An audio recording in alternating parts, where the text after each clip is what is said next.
19, y es bien cortito el texto. Es del versículo 3 hasta el versículo 6. Bien cortito. Éxodo 19, desde el verso 3 al verso 6.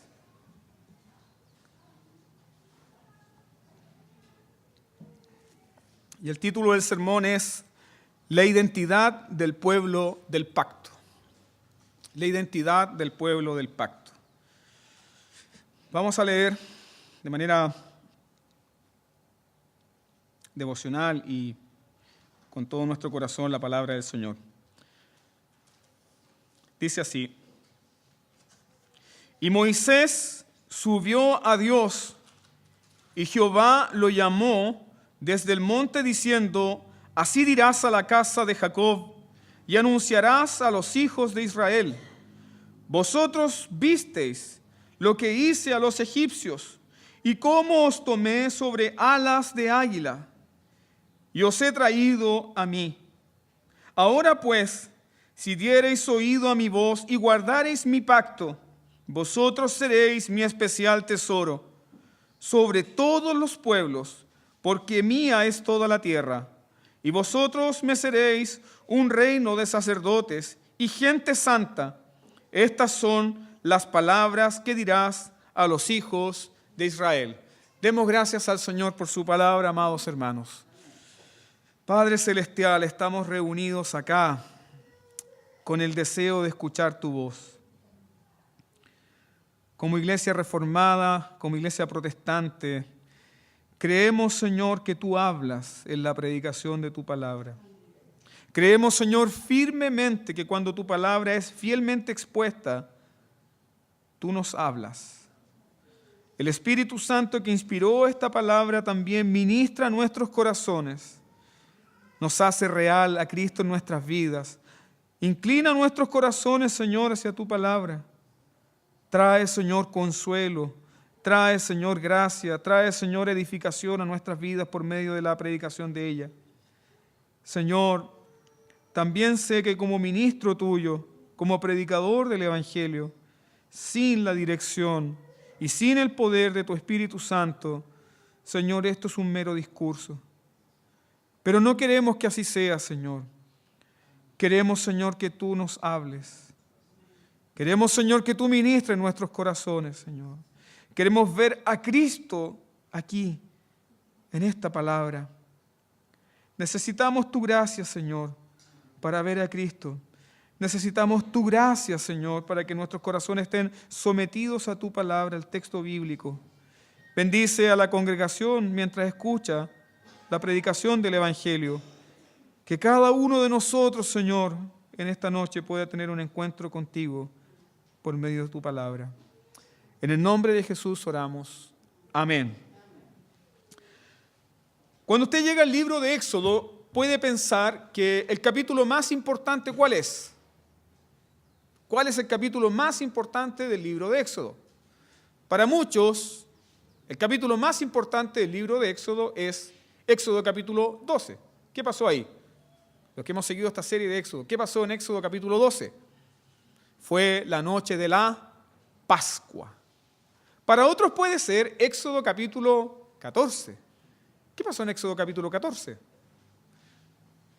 Recuerda el corito.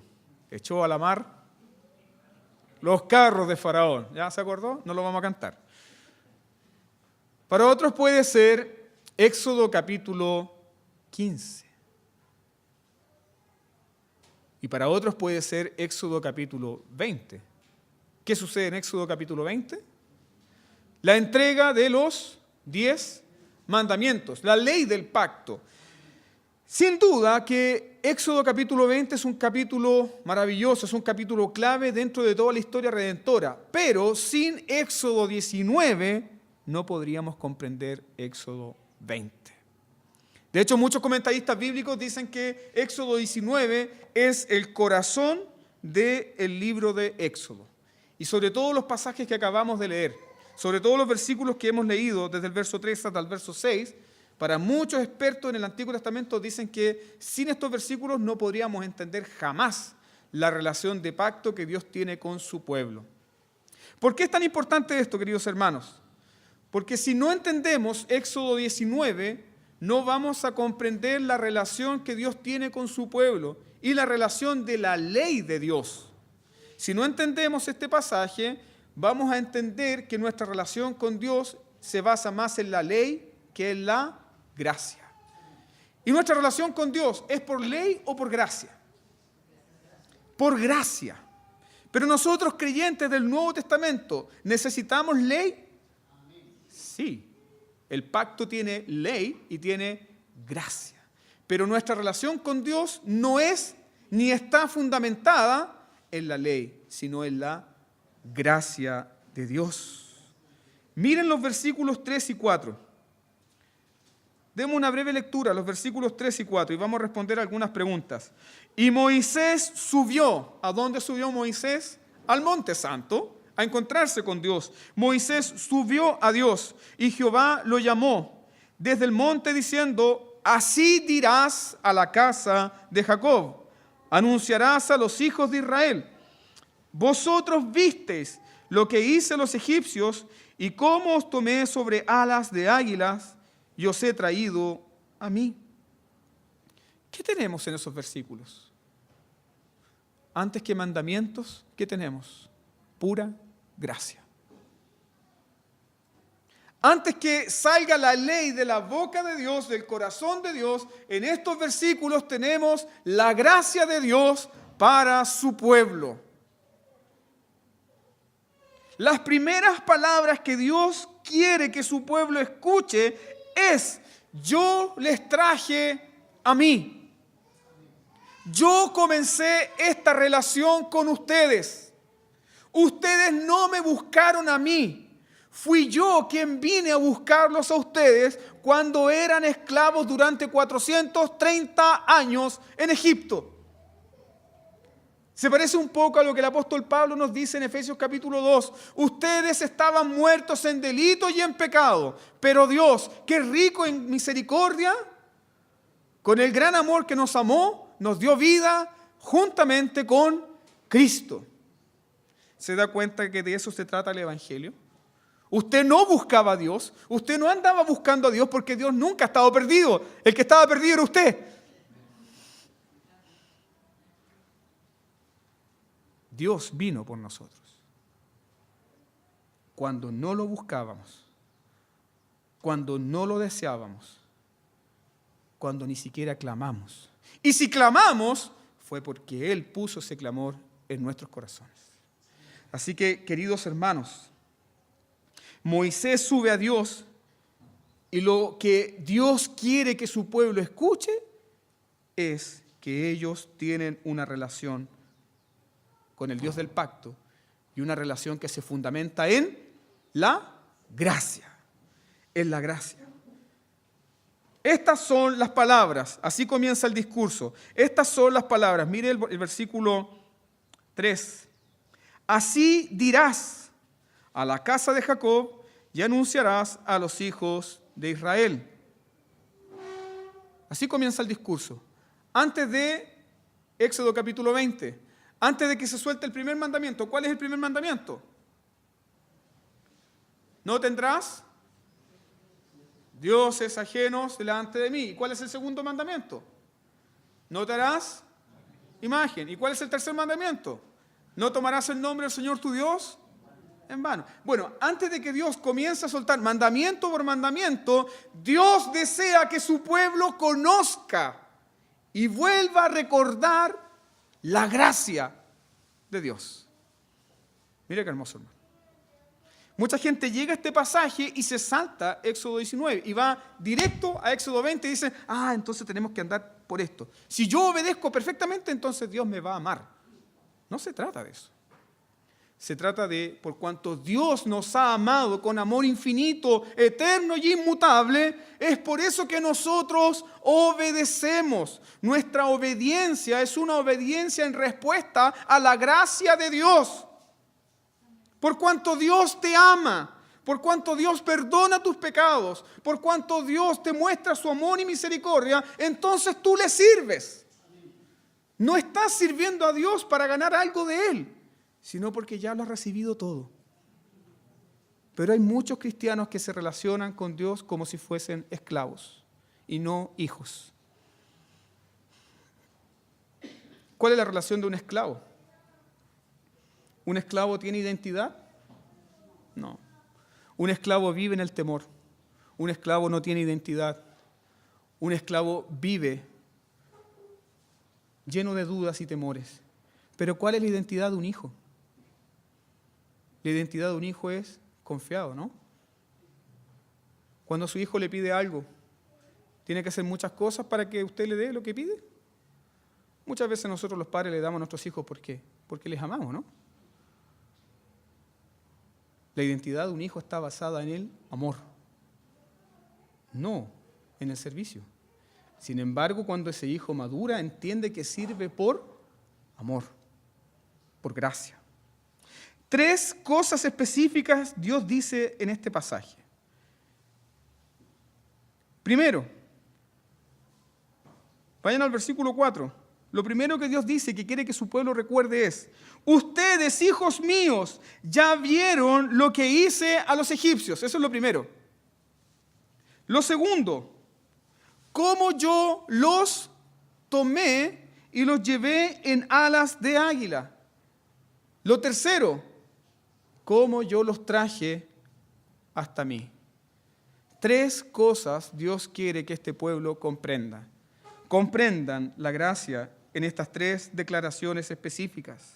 La primera, ustedes han visto lo que hice a los egipcios. Esto significa que Dios desea que su pueblo recuerde lo que hizo a los egipcios. ¿Para qué? Para que el pueblo de Israel comprenda la profundidad de su amor y la gracia. ¿Qué fue lo que Dios hizo a los egipcios? ¿Qué fue lo que Dios hizo a Faraón? ¿Cómo Dios sacudió a Egipto? Envió plaga tras plaga. ¿Cuántas plagas eran? 10 plagas. ¿Se acuerdan la plaga que todos tuvimos? Sí se acuerdan. ¿Ah? Los piojos, ¿cierto? 10 plagas, pero nosotros los sermones comprendimos que eran 9 plagas y la 10ª plaga fue el juicio final. 9 plagas que fueron como 9 bombazos, 9 cañonazos a Faraón. Y durante esas 9 plagas, Dios mostró su poder, su ira y su manifestación de enojo contra el pecado. ¿Qué pasó con el corazón de Faraón? A medida que se iban desarrollando las plagas, ¿el corazón de Faraón fue cambiando? No, el corazón de Faraón se fue endureciendo, cada vez más duro. Miren esto, queridos hermanos, y tengan temor. Los milagros no producen fe. Hay personas que pueden ver a los muertos resucitar, pero si Dios no los hace nacer de nuevo, ellos no van a creer. ¿Faraón vio las plagas y creyó en Dios? No. ¿Hubo arrepentimiento? No hubo arrepentimiento. ¿Hubo nuevo nacimiento? No hubo nuevo nacimiento. ¿Qué hubo? Dureza de corazón. Muchas veces la iglesia presenta un Dios amorosiento. La iglesia presenta un Dios Barney, suavecito. Pero el Dios de la Biblia, el Dios de las plagas, es el Dios santo, es el Dios justo. Es el Dios que a quien quiere endurecer, endurece. Y de quien quiere tener misericordia, tiene misericordia. Dios endureció a Faraón. Y eso es justamente lo que Dios quiere que este pueblo recuerde. Ustedes, dice el Señor, ustedes ya vieron lo que hice a los egipcios. ¿Qué fue lo que Dios hizo?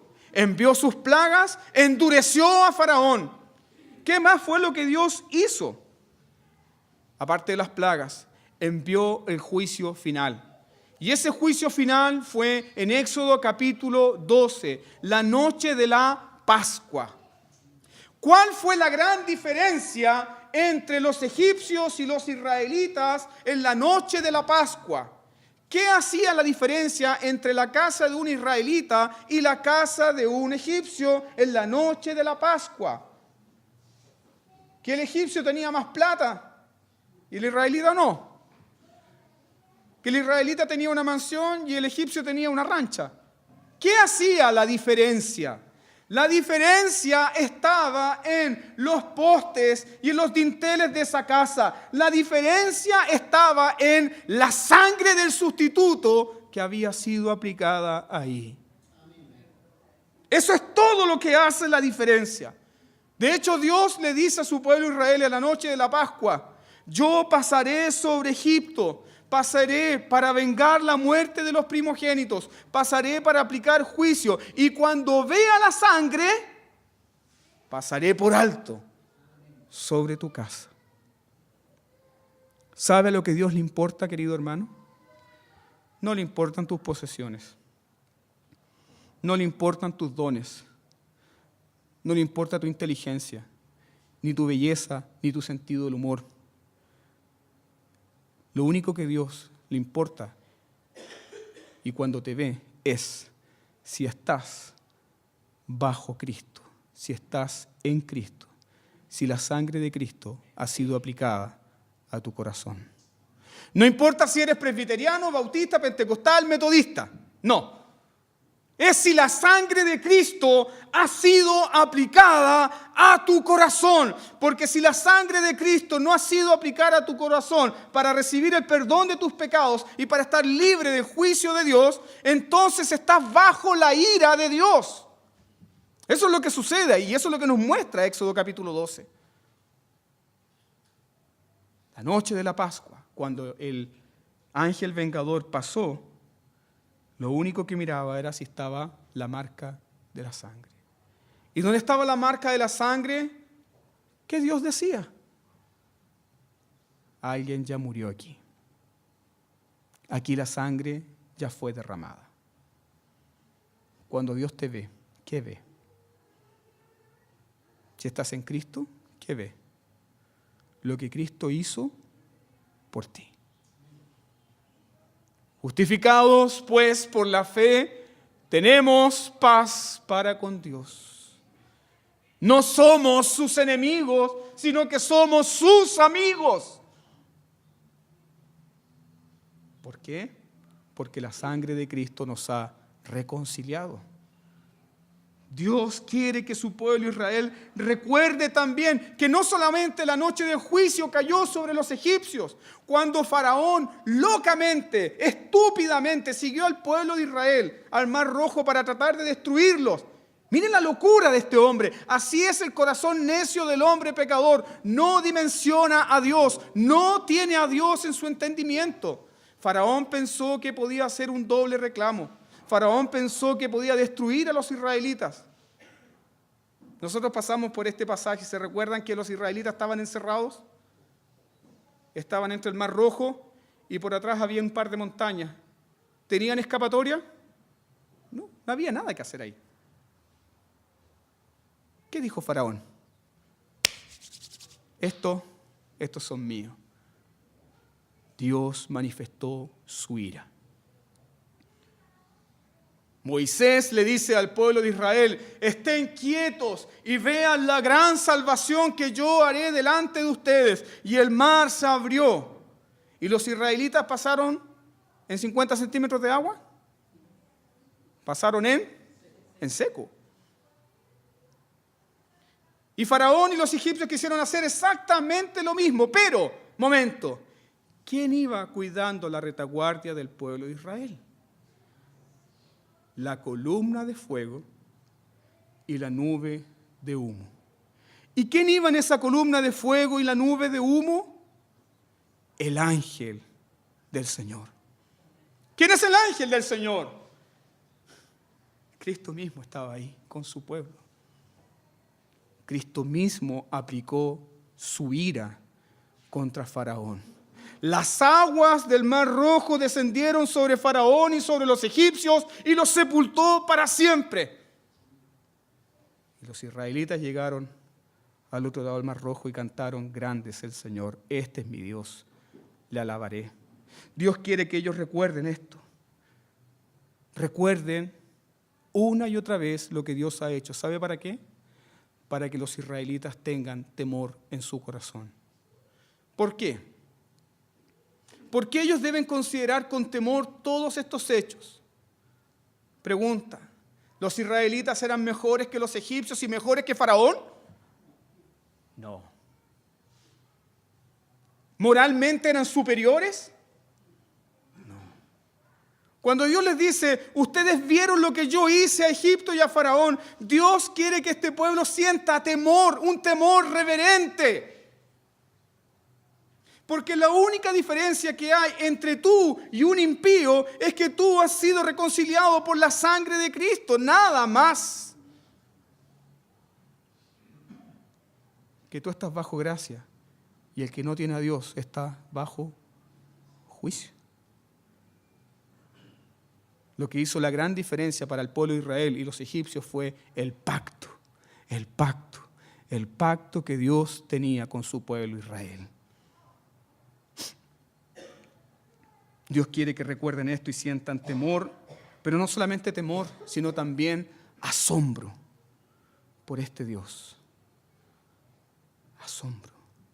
La pregunta que tú y yo debemos hacernos día a día no es, oh Señor, ¿por qué no escogiste a ese? Los presbiterianos tenemos dudas con esto siempre. Ay, ¿por qué no escoge a ese? La pregunta que nosotros debemos hacernos siempre es, ¿por qué me escogiste a mí? ¿Y qué nos enseña la Biblia? Efesios capítulo 1, versículo 4. ¿Qué nos dice? Que fuimos escogidos en Cristo desde antes de la fundación del mundo para ser santos y sin mancha delante de Él. No fuimos escogidos porque prometíamos ser grandes cristianos. No fuimos escogidos porque éramos limpios y sin mancha. Fuimos escogidos para ser santos y sin mancha delante de Dios. ¿Dónde termina la vida cristiana? Termina delante de Dios, con la visión beatífica. Bienaventurados los de limpio corazón, porque ellos verán a Dios. Ese es tu futuro, hermano. De cara a Dios. Sin pecado, limpio. ¿Has pensado lo que significa eso? Sin pecado y sin deseos de pecar por toda la eternidad. Sin dolor, sin angustia, sin sufrimientos, sin nada de lo que empaña hoy en día muchas veces tu relación con el Señor. Nosotros sufrimos eso día tras día. Hay muchas cosas que empañan nuestra relación con Dios. Pero en la gloria final no habrá ningún impedimento, no habrá nada que empañe nuestra relación con Dios. Eso es lo primero que Dios quiere que este pueblo recuerde antes de recibir ¿qué? Los 10 mandamientos. Ya va entendiendo, ¿no? La intención de Dios, el corazón de Dios. Dios desea que su pueblo, antes de recibir la ley, recuerde una y otra vez, ¿qué cosa? El evangelio, la gracia. La segunda cosa que Dios quiere que recuerde su pueblo es esta. Yo los he llevado. ¿Cómo les tomé sobre alas de águilas? Recuerden lo que yo les hice a los egipcios, pero también recuerden, ¿qué cosa? Cómo yo los he sostenido. Cómo yo los he sostenido durante todo este tiempo. Qué hermoso recordar, hermanos. Qué lindo recordar las misericordias de Dios, como dice el Salmo 103. No olvides ninguno de sus beneficios. Recordar la gracia que el Señor nos ha dado, recordar la misericordia, recordar lo que Dios ha hecho en nuestras vidas, es saludable para tu corazón. Recordar el Evangelio, recordar que eras un vil, un perdido, un sin amor, un sin gracia. Y Dios tuvo lástima y compasión de ti y te amó. Dios quiere que su pueblo recuerde cómo Él les ha tomado, cómo Él les ha llevado. Vayan conmigo, por favor, al Salmo 73. El Salmo 73 es la experiencia de un hombre, de un cantor de la iglesia, el salmista Asaf. Y este hombre está pasando por circunstancias muy difíciles, muy duras, por conflictos espirituales. ¿Sabe cuál es el gran conflicto de Asaf? Asaf no entiende cómo Dios puede bendecir ¿a quién? A los malos. Cuando tú ves a ese jefe tuyo que le va bien y el tipo es un impío.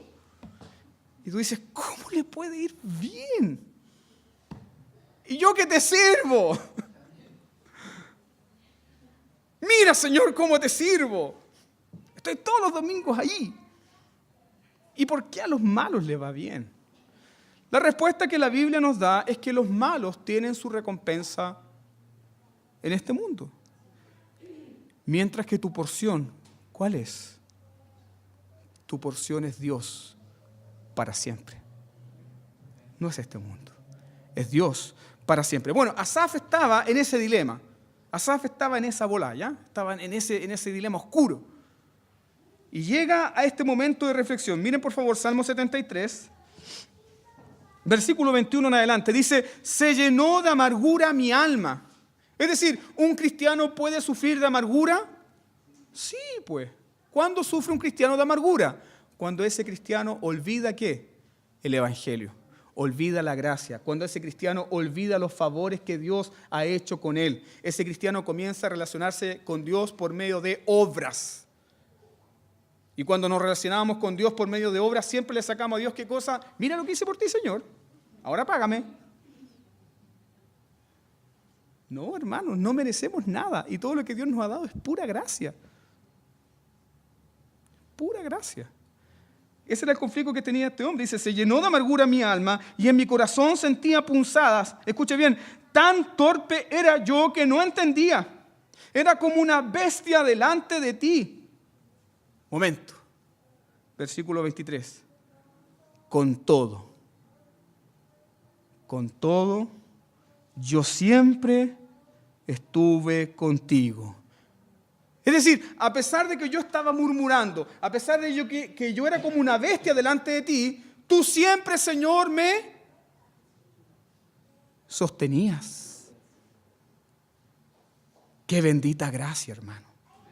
Qué bendito amor. Este es nuestro Padre Celestial. No es un Padre descuidado, no es un Padre que se olvida de ti. Es un Padre que te ama y te sostiene aun cuando tú no lo entiendes, aun cuando tú muchas veces te olvidas de Él. Con todo, yo siempre estuve contigo, me tomaste de la mano derecha, me has guiado según tu consejo. ¿Cuál es el final? Después me vas a recibir en gloria. Mira lo que dice, ¿a quién tengo yo en los cielos sino a ti? Entonces fuera de ti, nada deseo. Tú, Señor, me eres suficiente.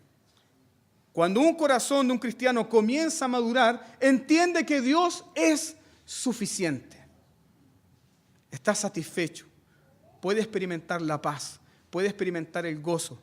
Esté el mundo patas para arriba, ese cristiano puede decir, estoy satisfecho. Como dice el himno, tengo paz, gloria a Dios. Estoy bien con mi Dios, tengo paz, gloria a Dios. Dios quiere que este pueblo recuerde cómo Él les ha sostenido. Dice una cosa muy hermosa, yo los he cargado a ustedes como las águilas. Versículo 4, ¿cómo os tomé sobre alas de águilas? Podemos ver esto en toda la peregrinación de Israel por el desierto, cuando salieron de Egipto. ¿Cuál es el cuidado que Dios tuvo con su pueblo en el desierto? Cuando llegaron al oasis de las aguas amargas de Mara, ¿qué hizo Dios? Dios endulzó las aguas. ¿Cómo endulzó las aguas? Reveló un sustituto, ¿cierto? Moisés compró stevia y le echó ahí al agua. ¿Qué fue lo que Dios hizo? Dios le dijo a Moisés, mira ese árbol, corta ese árbol y échalo a las aguas amargas y esas se van a endulzar. Para nosotros el sentido es muy claro, que hay un sustituto que Dios levanta y que ese sustituto toma la amargura que merecía el pueblo, porque el pueblo estaba murmurando. Hay un sustituto ahí. Otro recibe la amargura y nosotros recibimos la dulzura. Es lo que Cristo ha hecho por nosotros. Él fue a la cruz y tomó la ira que tú merecías por tus pecados. Y Él la cargó por su pueblo amado. En la peregrinación por el desierto también Dios se encarga de darle descanso al pueblo de Israel cuando llegan al campamento de Elim, al oasis de Elim. Y ahí el pueblo experimentó el descanso. Más adelante el pueblo tuvo hambre, ¿no? Ellos tenían ganas de comer, ¿qué cosa? Tenían ganas de comer carne. ¿Qué es eso? Ya, hermano, olvídelo, ignórelo. Tenían ganas de comer carne. Ellos decían, ¿quién nos diera a comer carne? ¿Se acuerdan cuando estábamos en Egipto y nos sentábamos junto a las ollas de Egipto a comer carne? ¿Era verdad o era mentira? ¿Era verdad que ellos tenían a disposición mucha carne para comer y que se sentaban a las ollas para comer carne? No, era mentira. Ellos eran esclavos. Ellos trabajaban de sol a sol. Ellos no tenían identidad. Ellos no tenían tiempo para disfrutar un asado o para comer carne a destajo. Ellos eran esclavos. Era una situación miserable, horrible. Y ellos sintieron hambre y conversaron a murmurar. Y Dios les envió el maná. ¿Cómo Dios cuidó de ellos? Más adelante tuvieron sed, también comenzaron a murmurar. ¿Y qué fue lo que Dios hizo? Le dijo a Moisés, golpea la roca. Y de la roca brotó agua para saciar esa sed. ¿Puede entender eso, querido hermano? ¿Puede comprender que Dios ha cuidado a este pueblo sistemáticamente? Ha tenido un cuidado fundamental, específico. Les ha llevado, les ha sostenido en cada evento, en cada circunstancia difícil. Dios ha sostenido a este pueblo. Cuando llegaron a Refidim, se encuentran con los amalecitas. ¿Qué hicieron los amalecitas? Ellos atacaron por la retaguardia. ¿Y a quiénes atacaron los amalecitas? Atacaron a los enfermos, atacaron a los niños, atacaron a los ancianos. La estrategia de Amalek se parece mucho a la estrategia de Satanás cuando quiere atacar la fe del cristiano. Se aprovecha cuando el cristiano está pasando por debilidades, cuando tiene dudas, cuando está cansado. Recuerden que Cristo en el desierto experimentó el cansancio y el hambre. ¿Y quién apareció? ¿Ah? ¿Y apareció para darle ánimo? No. ¿Qué le dijo Satanás? Si tienes hambre, si eres el Hijo de Dios, di que estas piedras se conviertan entonces en pan. ¿Y qué fue lo que hizo Cristo? ¿Le hizo caso? No, obvio que no. Lo que Cristo dijo es, escrito está, no solo de pan vivirá el hombre, sino de toda palabra que brota de los labios de Dios. Fíjate en eso, querido hermano. Satanás siempre va a venir a atacarte con pensamientos malignos cuando tú estás pasando por alguna prueba, por alguna circunstancia difícil, cuando estás enfermo, cuando tuviste algún conflicto con alguien, cuando estás a punto de venir al culto, siempre pasa algo. Y ahí aparece Satanás para darte ánimo. No, para robarte el gozo. Porque como no puede robarte la salvación, ¿qué va a tratar de robarte? El gozo. Tratar de hacer de ti un cristiano desdichado, infeliz. Por eso debemos también cuidar nuestro corazón y cuidar el gozo. Es una batalla que tenemos por delante, cuidar el gozo de nuestra salvación. Dios ha sostenido a este pueblo entonces cuando Amalek trata de destruirlo, Dios se revela como Jehová Nisi. Yo soy tu bandera, yo soy tu estandarte, yo soy quien pelea por ti.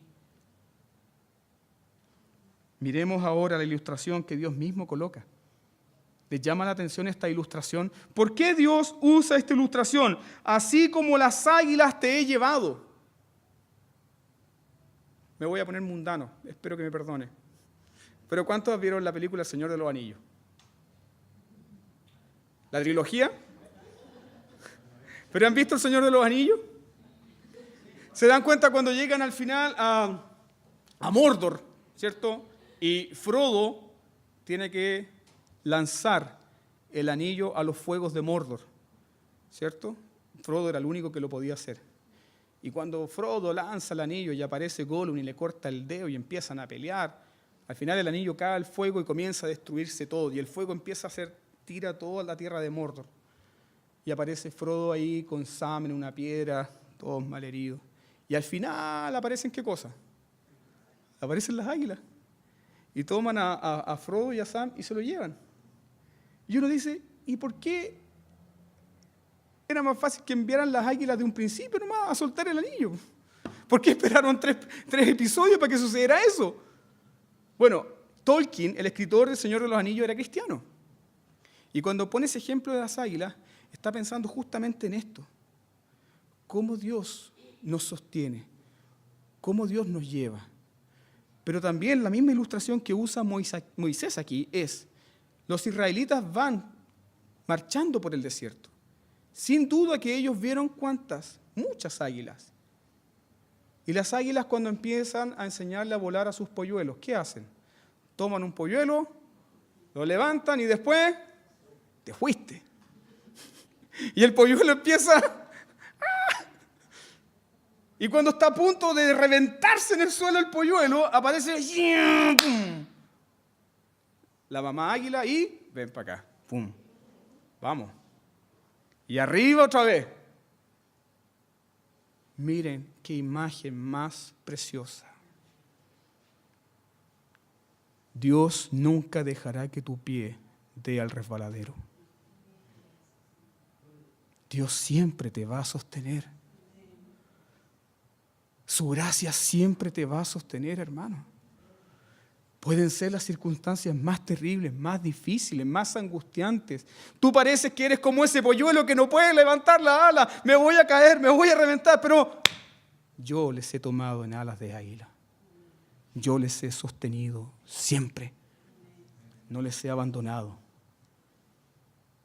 Dios quiere que recuerde esto el pueblo de Israel antes de recibir la ley. Vamos a la tercera cosa. Dice el versículo 4. Y os he traído a mí. ¿Con qué razón fueron sacados de Egipto los israelitas? ¿Para andar paseando por el desierto?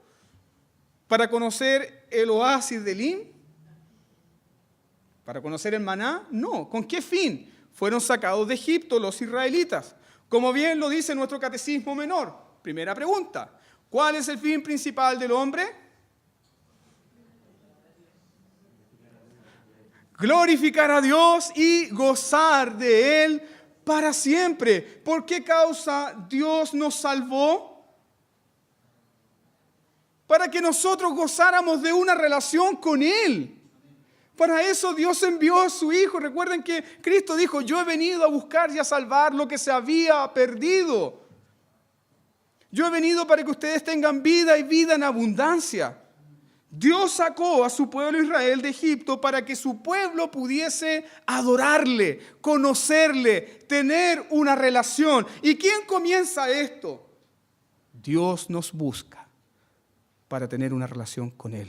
Les traje a mí. Recuerden cómo yo les traje hasta mí. Recuerden cómo yo les he traído hasta a mí. Es decir, fuiste salvo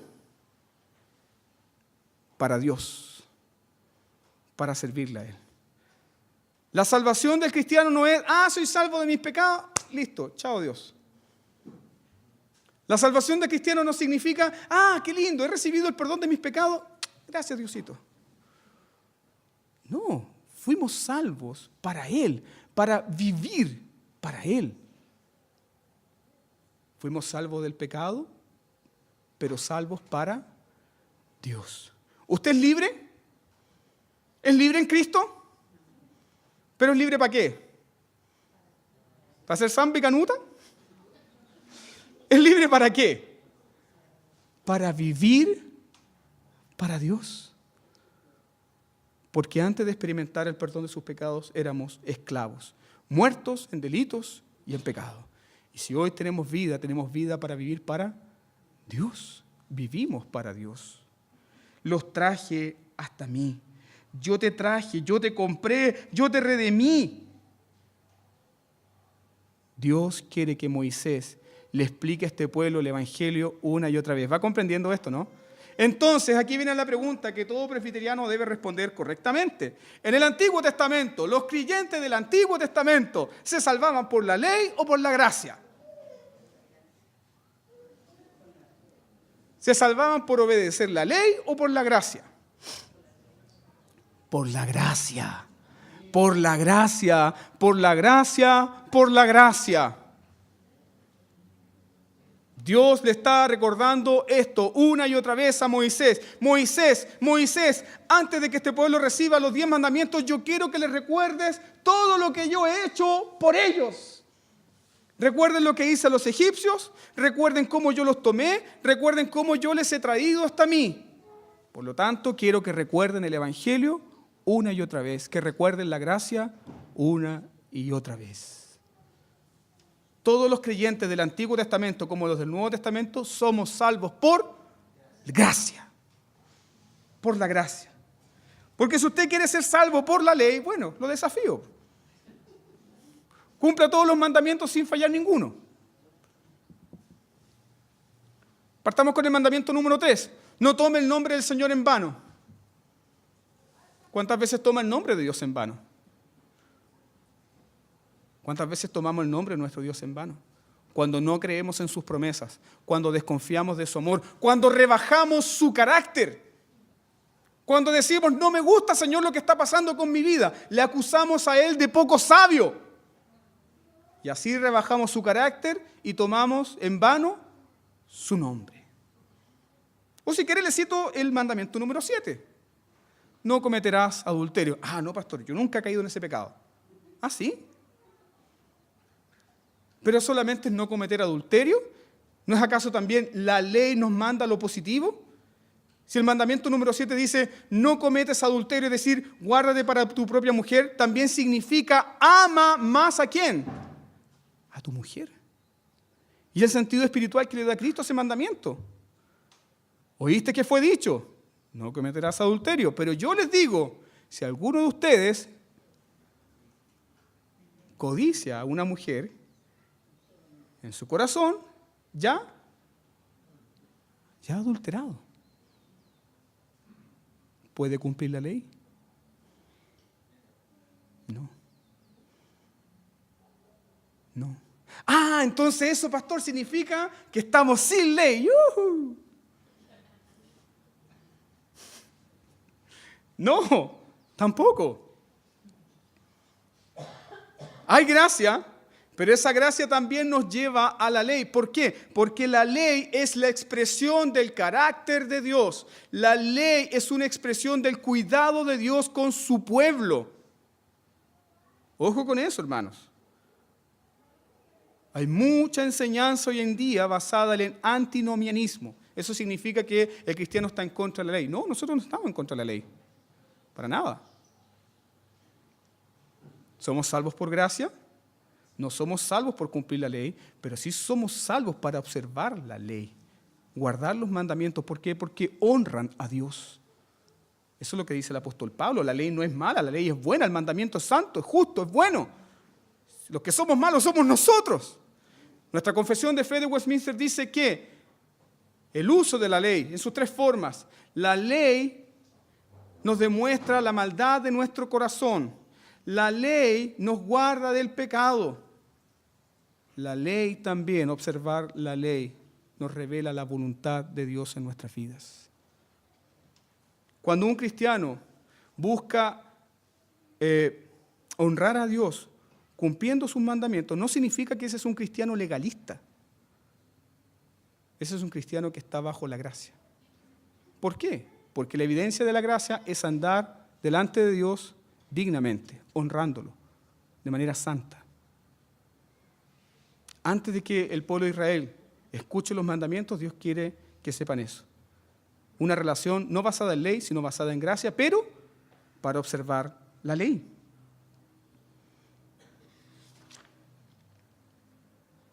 Llegamos al punto final.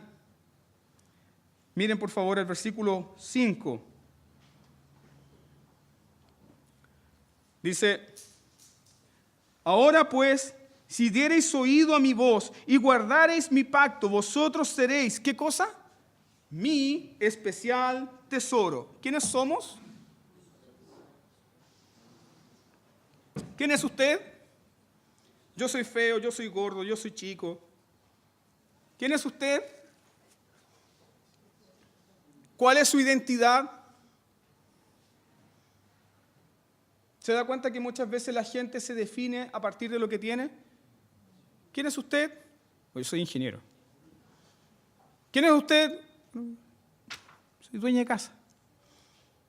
¿Quién es usted? No sé. ¿Quién es usted? ¿Quién eres tú? No sabe. ¿Quién es usted? Tú eres un especial tesoro. Dios dice que tú eres un especial tesoro.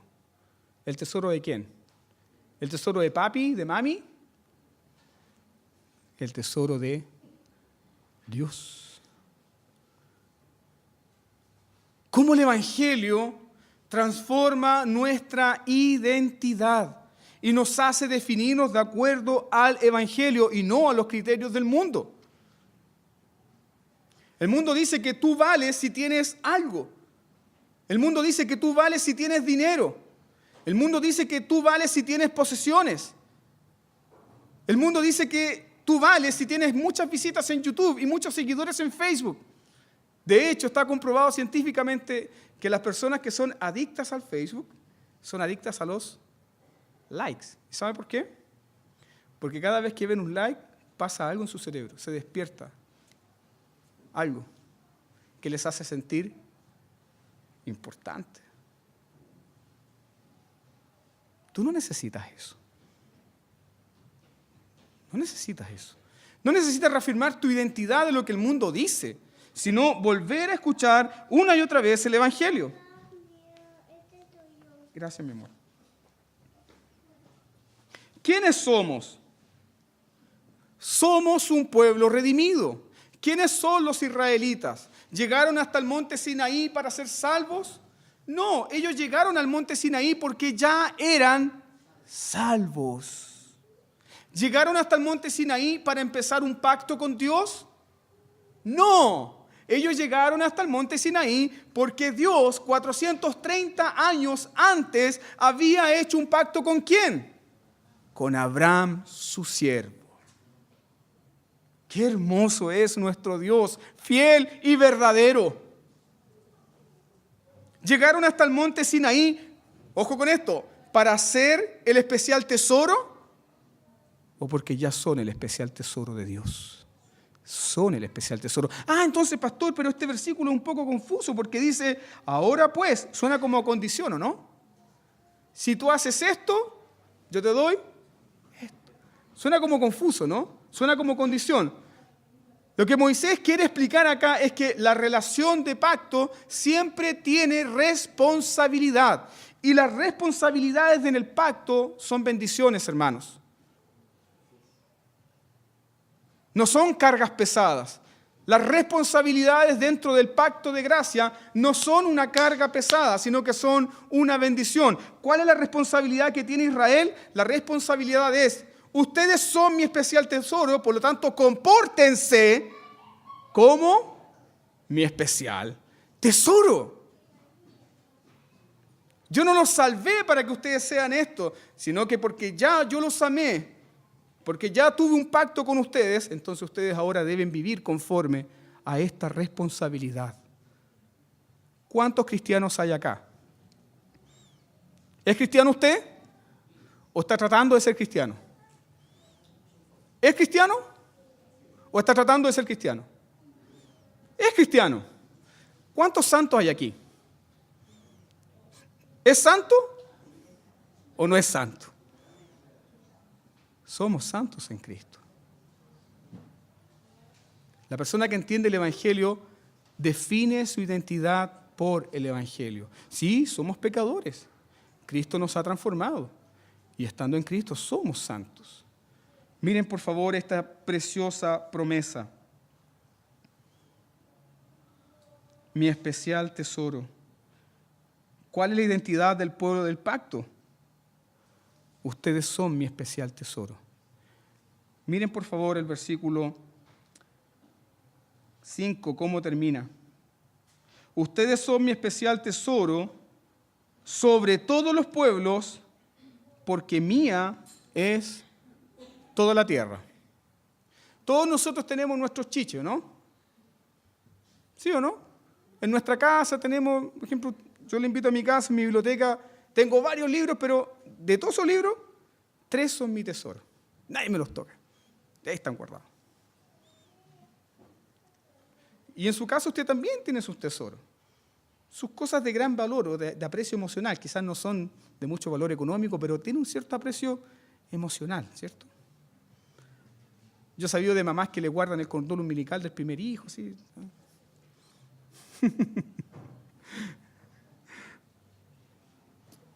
Sí, lo han hecho. Bueno, todos tenemos algún especial tesoro. Es algo que atesoramos, guardamos en el corazón, lo tenemos ahí oculto para que nadie lo tome. Mire lo que dice el versículo 5. ¿Cómo termina? Dios dice, mía es toda la tierra. Toda la tierra es mía. Y cuando tú piensas en toda la tierra, tú puedes pensar en todos los paisajes maravillosos. Paisajes que quizás usted nunca va a conocer, que yo nunca voy a conocer, o quizás sí. Pero esos paisajes que solamente usted ve por la tele. La Ribera Maya, las islas del Caribe, las Torres de Paine, la sabana africana. Y usted dice, ¡uy, qué lindo esos parajes, qué hermoso, qué maravilloso! ¿Sabes qué, amado hermano? Dios está diciendo, mía es toda la tierra. Todos esos paisajes maravillosos son míos. Yo los creé, pero mi especial tesoro son ustedes, son mi pueblo. No sé si lo está comprendiendo, hermano. Lo que Dios está diciendo es esto. Mi deleite, mi tesoro, mi posición adquirida y especial no es la creación es el escenario, pero mi posición adquirida y especial son ustedes, mi pueblo, porque mía es toda la tierra. Cuando Dios quiere lucir su especial tesoro a los ángeles, ¿qué le muestra a los ángeles? Canadá, Europa, Cuba, Chile. Cuando Dios quiere lucir su maravilloso tesoro, cuando Dios quiere decirle a todas las huestes celestiales, ángeles, ¿saben cuál es mi hermoso tesoro? No les dice la Vía Láctea, ni los hoyos negros, ni las otras galaxias. Les dicen, miren esta gente redimida por la sangre de mi Hijo. Ese es mi especial tesoro. Jesús dijo, gran gozo hay en el cielo cuando un pecador se arrepiente. Porque todo el cielo, todos los ángeles del cielo, todas las huestes celestiales pueden mirar a los hombres redimidos por la sangre de Cristo y decir, cuán grande es el amor de Dios, cuán grande es la gracia de Dios, cuán grande es el poder de Dios, cuán grande es la misericordia de Dios. Los ángeles ven al pueblo redimido del pacto y dan gloria a Dios. Gloria a Dios en las alturas y en la tierra paz y buena voluntad con los hombres. Más adelante en esta serie de Éxodo vamos a ver la construcción del tabernáculo. ¿Sabe cómo comenzó a construirse el tabernáculo? Desde dentro hacia afuera. Y la primera pieza que se construyó del tabernáculo, ¿cuál fue? El arca del pacto. Y sobre el arca del pacto, ¿qué había? Habían 2 querubines. ¿Y esos querubines qué estaban haciendo? Estaban ahí porque tenían que adornar el arca nomás.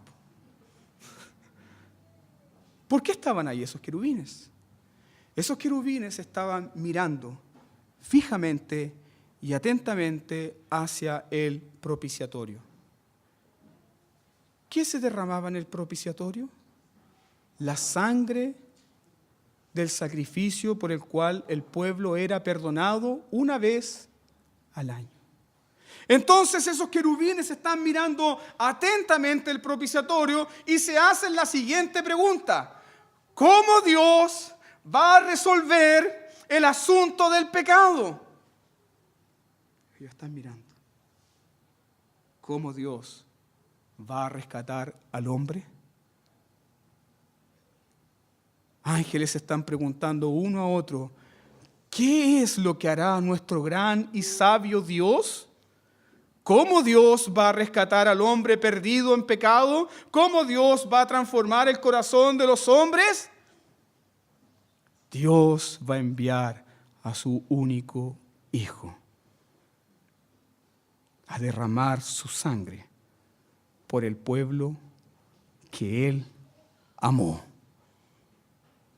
¿Cuál es tu identidad, querido hermano? Tu identidad es la sangre derramada de Cristo por ti. ¿Cuánto vale tu identidad? ¿Cuánto vale tu persona? ¿Cómo te defines tú hoy día? Pobre, triste, sin pega. Vamos a quedar sin local. ¿Cómo te defines tú hoy día, amado hermano? ¿Cómo te defines tú? Enfermo, con problemas. ¿Cómo te defines tú hoy día? Dios habla a tu corazón en esta noche y te dice: tú eres mi especial tesoro. Gloria a Dios, hermanos. Esta no es la palabra de un padre. Si creciste sin el afecto de un padre, sin el afecto de una madre, este es el Padre Celestial que te dice: tú eres mi especial tesoro. ¿Cuánto vales tú, querido hermano? ¿Sabes lo que vales tú? La sangre del Hijo unigénito de Dios. ¿Cuál es tu precio? Infinito. No hay valor para eso. No hay valor para la sangre de Cristo. Por eso, antes de que el pueblo de Israel escuche los 10 mandamientos, Dios quiere que todos estén seguros ¿de qué? De que Dios les ama. Por eso es tan importante este pasaje para nosotros. Cuando empecemos el próximo domingo con los 10 mandamientos, debemos recordar una y otra vez que Dios nos ama. Nos ama. Vaya conmigo, por favor, a Éxodo capítulo 20. Así comienza el decálogo, así comienzan los 10 mandamientos. Y habló Dios todas estas palabras, diciendo: yo soy Jehová tu Dios, que te saqué de la tierra de Egipto, de casa de servidumbre. Antes de lo que los israelitas escuchen el primer mandamiento, Dios les está diciendo: yo los saqué. Y yo no los saqué porque ustedes cumplieron. Yo los saqué para que ahora ustedes comiencen a conocerme y vivan de acuerdo a la ley que yo he revelado, porque la ley revela mi corazón, mi carácter. Pero la relación que tenemos no está fundamentada en ley, sino en gracia. Gracia. Por cuanto yo te saqué, por cuanto yo te redimí, ahora vive para mí. ¿Por qué? Porque el pueblo de Dios no solamente es un pueblo precioso. ¿Cómo termina este sermón? Versículo 6. Ustedes serán un reino de sacerdotes y gente santa. Estas son las palabras que dirás a los hijos de Israel. Moisés subió a Dios y Moisés pregunta, Señor, ¿qué debo decir al pueblo? Estas son las palabras. Diles que son un especial tesoro. Diles que son mi posición especial. Diles que son un reino de reyes y sacerdotes. Diles que son una nación santa. ¿Dónde comienza el sacerdocio universal de los creyentes? ¿En el Nuevo Testamento? No, comienza acá. Usted es un sacerdote en su casa, un intercesor que vive para la gloria de su Rey, que intercede también por otros.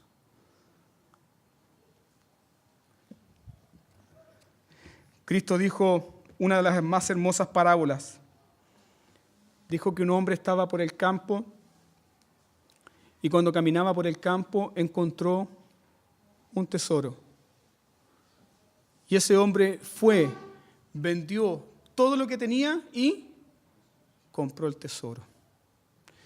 Eso también es cierto de Cristo. Pero no es que Cristo se encontró. Cristo de toda la eternidad nos compró, nos tomó, dio todo lo que tenía y nos hizo de Él y para Él. Cristo también dice algo muy importante en el Sermón del Monte. Donde esté tu tesoro, ahí estará, ¿qué cosa? Mastique eso un momento. Donde esté tu tesoro, ahí estará tu corazón. ¿Dónde está el corazón de Dios entonces? ¿Junto a quién está el corazón de Dios? Con los ángeles, ¿cierto? Porque ellos son mega santos. ¿Dónde está el corazón de Dios? ¿Junto a quién está? Junto a su pueblo. Porque su pueblo ha venido a ser su tesoro. Porque su pueblo es el reflejo de la gloria de su Hijo. Dios ama a su Hijo, Dios ama a su pueblo, Dios te ama a ti, hermano. No te mires más como un pobre. Eres el especial tesoro de Dios. Meditemos en esto y demos gracias al Señor por su palabra. Amén. Padre Celestial, nos hemos reunido en esta tarde para escuchar tu voz y la hemos escuchado, por cierto. Señor, ¿cuántas veces nos hemos llenado de amargura, de dolor, de sentimientos de pena, Señor? Porque nuestra identidad se ha basado en nuestros propios logros, en lo que nos dieron nuestros padres o lo que no nos pudieron dar. Muchos de nosotros venimos de familias quebradas. Quizás muchos de nosotros crecimos sin amor, sin un vínculo fraternal. Pero el Evangelio es tan maravilloso, tan bendito.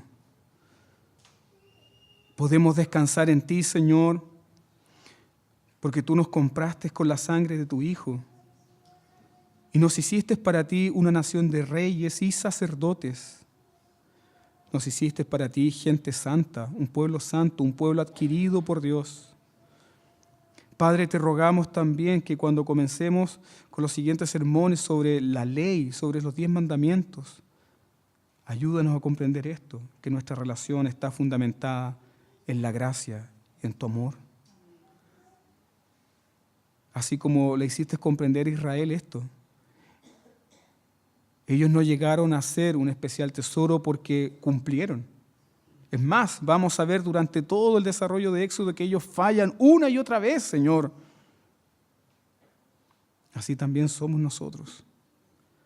Afirma nuestros pasos en tu amor. Afirma nuestros pasos en tu gracia. Que todos tus hijos, Señor, que han escuchado en esta tarde tu palabra, Señor, sus corazones ardan, sean llenos del Espíritu Santo. Sean consolados, sean edificados, Señor, por el Evangelio. Padre, rogamos que la palabra que ha sido predicada y ministrada por el Espíritu Santo en esta noche produzca fruto abundante en nuestras vidas, fruto que te dé honra y gloria a ti. En el nombre de Jesús oramos. Amén.